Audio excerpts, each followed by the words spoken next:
जिंदगी कभी बोझ लगती है तो कभी चमत्कार। क्या हम ही इसके राइटर हैं या हैं सिर्फ एक किरदार? मैं हूँ राधिका, पहाड़ों के एक छोटे से शहर में रहने वाली एक लड़की।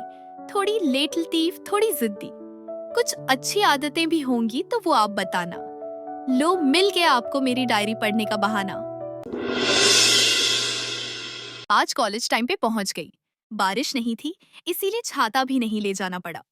गौरिक गेट पे खड़ा मेरा इंतजार कर रहा था। उसके साथ साथ अकृष भी आ गया। हम तीनों साथ अंदर जा रहे थे। तभी सामने से लियो और मनीषा आए। एक सेकंड के लिए सब कुछ रुक गया। लियो ने आंखों से सीधा अकृष को देखा। अकृष ने भी आंख मिलाई। बस, कोई शब्द नहीं, कोई ताना नहीं, कोई मुस्कान भी नहीं। सिर्फ ठंडी नजर का टकराव। मुझे लगा अगर आंखों से बारूद चलता होता तो दोनों एक दूसरे को जला चुके होते।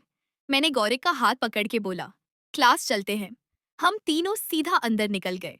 आज कॉलेज में कुछ अलग था। कुछ सुकून, कुछ उदासी।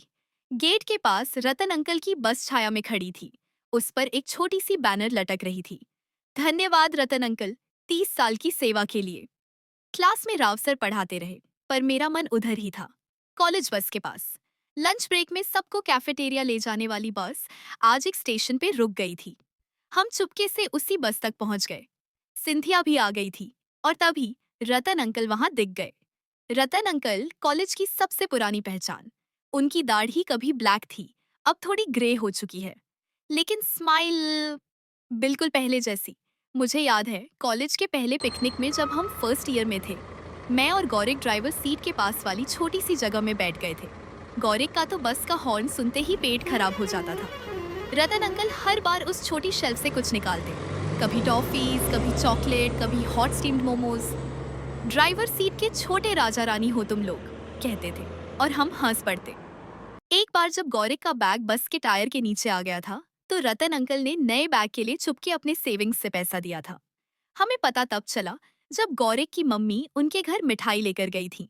आज वही रतन अंकल आखिरी बार अपनी सीट पर बैठे, किसी नए ड्राइवर को ट्रेनिंग दे रहे थे। उस मशीन को हल्का सा थपथपा रहे थे, जैसे कोई दर्द में होते हुए दोस्तों से कह रहा हो, मुझे भूलना मत। उन्होंने आखिरी बार इग्निशन स्टार्ट किया।